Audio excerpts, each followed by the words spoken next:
పెండింగ్లో ఉన్నటువంటి కాంట్రాక్టు బిల్లులన్నీ చెల్లించాలంటూ చెలో హైదరాబాద్ కూడా పిలుపునివ్వడం జరిగింది. ఇప్పటికే అన్ని జిల్లాల్లో కూడా సన్నాహక సమావేశాలు కొనసాగుతున్నాయి. నల్గొండలో చూస్తున్నాం, పెద్ద ఎత్తున కాంట్రాక్టర్లంతా కూడా ఇక్కడికి తరలి రావడం జరిగింది. ఒకటే అల్టిమేటం జారీ చేస్తున్నారు. ఇప్పటికే చూసినట్లయితే వేల కోట్ల రూపాయలు పెండింగ్లో ఉన్నాయి. కాంట్రాక్టర్ పేరుకే పైకి అలా ఉన్నాం, కానీ మానసికంగా ఎంతో ఇబ్బందులు ఎదుర్కొంటున్నాం. ఖచ్చితంగా తమ డిమాండ్ను నెరవేర్చాలని కూడా ఈ నెల 18న కూడా హైదరాబాద్కు పిలుపునివ్వడం జరిగింది. బిల్డర్స్ అసోసియేషన్ చాలా వరకు ఉన్నారు. చెప్పండి, మొత్తం కూడా అన్ని జిల్లాల్లో కూడా సన్నాహక సమావేశాలు నిర్వహిస్తున్నారు. ప్రధానంగా మీ డిమాండ్ ఏంటి? ముఖ్యంగా గత ప్రభుత్వం కాడ నుండి మొదలు పెడితే బడ్జెట్కు మించిన పనులు తీసుకోవడం జరిగింది. మేము కోరుకునేది ముఖ్యమైన డిమాండ్ ఏంటంటే బడ్జెట్కు అనుగుణంగా పనులు చేయండి. రూపాయి ఉంటే ₹2 పనులు చేపట్టండి, కానీ రూపాయి ఉంటే ₹100 పనులు చేపట్టొద్దని ప్రభుత్వాన్ని డిమాండ్ చేస్తున్నాం. ప్రాధాన్యత ప్రకారం ప్రియారిటైజ్ చేయమంటున్నాం. నాన్ ప్రియారిటీ వర్క్స్ని క్యాన్సిల్ చేసేసి మా డిపాజిట్లు మాకు ఇచ్చి మమ్మల్ని రుణగ్రస్తుల నుండి విముక్తి చేయమంటున్నాం. రుణ విముక్తి ఇప్పటివరకు ఎన్ని కోట్లు పెండింగ్? సుమారు అన్ని డిపార్ట్మెంట్లో కలిసి 20,000 కోట్ల పైచిలికే పెండింగ్లో ఉన్నాయి. కొన్ని అయితే అసలు లెక్కలకు కూడా వస్తలేవు. దానికి ఉదాహరణ ఎస్డిఎఫ్, స్పెషల్ డెవలప్మెంట్ ఫండ్ కింద చేపట్టిన పనులు. ఎస్డిఎఫ్ అంటే ఇదివరకు ఎస్డిఎఫ్లో పనిచేసినామంటే రాత్రి బిల్లు పెడితే పొద్దున్నే చెక్ తీసుకునే వాళ్ళం. ఈ రోజులు ఏంటంటే సంవత్సరాలు కూడినా కూడా పేమెంట్లు అయితే లేవు. అదంటే సీఎం ఎష్యూరెన్స్. ఎస్డిఎఫ్ అనేది ఒక ముఖ్యమంత్రి ఒక ప్రధానమైన ఎష్యూరెన్స్ ఇచ్చిన ఫండ్. అది ఆ ఫండ్కే ఇబ్బంది అవుతున్నది. ముఖ్యంగా మేము ప్రభుత్వానికి కోరేది ఏంటంటే ఆర్థిక పరిస్థితి, ఎందుకంటే మేము ప్రభుత్వంలో భాగంగానే పనిచేస్తున్నాం. ప్రభుత్వం పదే పదే విన్నవించుకుంటున్నారు ఆర్థిక పరిస్థితి బాగాలేదని. మేము కూడా అర్థం చేసుకుంటాం, కానీ మీ దగ్గర ఆర్థిక పరిస్థితి ఎంతుందో అంతే పనులు చేయించండి. మమ్మల్ని ఎక్కువ పనులు చేయించి మమ్మల్ని రోడ్డు పాలు చేయకండి. మమ్మల్ని నమ్ముకున్న మా కార్మికులు, మా యొక్క సప్లయర్స్ని కూడా వీధి పాలు చేయకండి. మీరు ఇచ్చే డబ్బు కూడా సీరియల్ ఎమ్మటి ఇవ్వండి. సీరియల్ ఎమ్మటి ఇస్తే ఆయన పేమెంట్ అయిపోయాక నా పేమెంట్ వస్తుందనే నమ్మకం ఉంటుంది. 3 సంవత్సరాల క్రితం పనిచేసిన వాళ్ళది కూడా పేమెంట్లు రావట్లేదు. ఇప్పుడు సీరియల్ తప్పి పేమెంట్ రావడంతో దాంతో అసలు ఎప్పుడు వస్తుంది, ఏమవుతుంది అనేది కూడా ఎవరికి తెలిసిన పరిస్థితి లేదు. గతంలో మీ అసోసియేషన్ సభ్యులు కూడా సీఎంని కలవడం జరిగింది. అప్పుడు కొన్ని బిల్లులు కూడా రిలీజ్ చేసినట్టు. కొన్ని చిన్న చిన్న బిల్స్ ఆ రోజు దాదాపు Kashmir, actually hour association spread to Kashmir to Kanyakumari, you can say proudly. Kashmir నుంచి కన్యాకుమారి వరకు ఉంది ఇప్పుడు మా బ్రాంచెస్. ఎందుకంటే 1941 పహల్గామ్లో కూడా ఓపెన్ చేసినాం. రీసెంట్ నేను నేషనల్ ప్రెసిడెంట్కి ఉన్నప్పుడు అక్కడ చేయడం జరిగింది. అదే టైంలో ఫస్ట్ కన్వెన్షన్ ఎవ్రీ 1.5 ఇయర్కి 2 ఇయర్స్కు కన్వెన్షన్ అవుతుంది. సో మన కన్వెన్షన్స్కి సీఎం గారిని పిలవడం జరిగింది. ఆయన ఇమీడియట్గా అపాయింట్మెంట్ ఇచ్చిండు. అదే రోజు ఈ చిన్న చిన్న బిల్స్ 10 లక్షల లోపు బిల్స్ పేమెంట్ చేయిస్తానని చెప్పి ఇమీడియట్గా నెక్స్ట్ డే చిన్న చిన్న బిల్స్ పేమెంట్ స్టార్ట్ అయిపోయింది. తర్వాత ఏమైందో ఏమో 3వ రోజు 4వ రోజు నుంచి బంద్. ఆ తర్వాత ఇంకా మేము అడిగేది ఏంటంటే సీరియల్ నీ దగ్గర ఉన్నప్పుడే ఇవ్వమని చెప్తున్నాం, నీ దగ్గర లేకపోతే. ఎందుకంటే ఆయన బిల్లు వచ్చి నా బిల్లు రాకపోతే ఇప్పుడు మొగుడు కొట్టిండని బాధ కాదు కదా, తోటి కోడలు చూసి నవ్విందని బాధ. మళ్ళీ ఏమంటున్నారు, అతను పని చేస్తుంటాడు, అతను చూసి బుద్ధి తెచ్చుకోండి అంటాడు. పేమెంట్ ఇస్తావు అతనికి.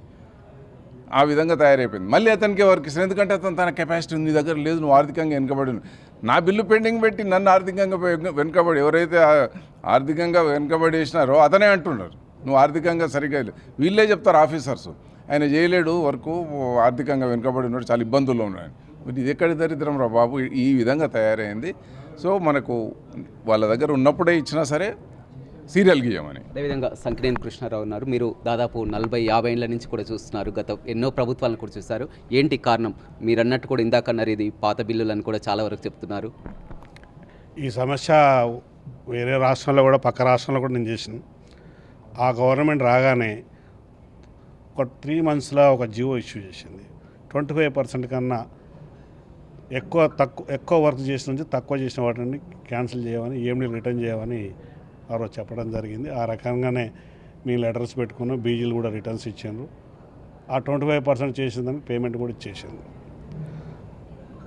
ఈ ప్రభుత్వంలో కూడా వచ్చినాక మనం అసోసియేషన్ ద్వారా ఇరిగేషన్ మినిస్టర్ గారిని, పంచాయరాజ్ మినిస్టర్ను, ఆర్ఎన్బి మినిస్టర్ గారిని, ఫైనాన్స్ మినిస్టర్ను, సీఎం గారిని మా అసోసియేషన్ మీటింగ్కి వచ్చినప్పుడు చెప్పినాం, ప్రియారిటీ డిసైడ్ చేయండి, మీ దగ్గర పైసలు ఎన్ని ఉన్నాయో అన్ని పని చేయించండి, ప్రియారిటీ ప్రకారం పేమెంట్ ఇవ్వండి అనేది మా ఫస్ట్ చెప్పింది. సీఎం రేవంత్ రెడ్డి పదే పదే చెప్తున్నారు ఇదంతా కూడా 10 ఏళ్ల కాలంలో కేసీఆర్ ఉన్నప్పుడు కూడా అన్ని పెండింగ్ బిల్లులు, రాష్ట్ర ఆర్థిక పరిస్థితి కూడా అర్థం చేసుకోవాలి కాంట్రాక్టర్లు. ఓకే, దాంట్లో మీ వారి మాటలకు ఏకీభవిస్తాను. ఆ గవర్నమెంట్ చేసినది తప్పులే ఇంతకాడికి వచ్చినాయి, అందులో ఏం మొహమాటం ఏం లేదు. మీరు ఎంతో సన్నిహితంగా ఉంటారు, కేసీఆర్ను కూడా గతంలో కలిశారు. నాకు అందరి దగ్గరే.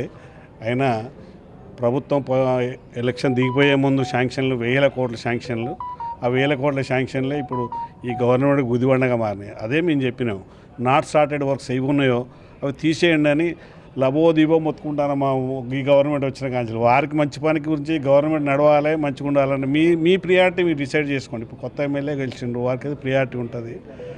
వారు ప్రియారిటీ పెట్టుకొని పాత వర్క్స్ ఏమైనా అవసరం లేదు తీసేయమని చెప్తాను. ఇప్పుడు ఏంటి పరిస్థితి మీ ఏరియాలో చూసినట్టే ఇందాక అన్నట్టు కోదాడ సూర్యాపేటలో ఎమ్మెల్యే క్యాంప్ కార్యాలయాలు కట్టి కూడా 40 లక్షలు 50 లక్షలు బిల్లులు రావాల్సిన వారంతా కూడా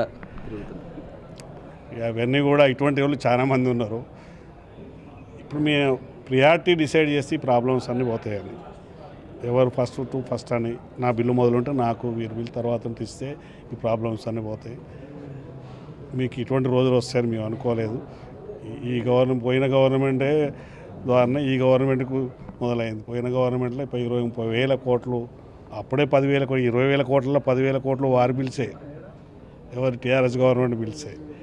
తర్వాత వీరు వచ్చినాక ఉన్న 20,000లో 25% 30% ఉండవచ్చు, కానీ 75% వారి బిల్సే.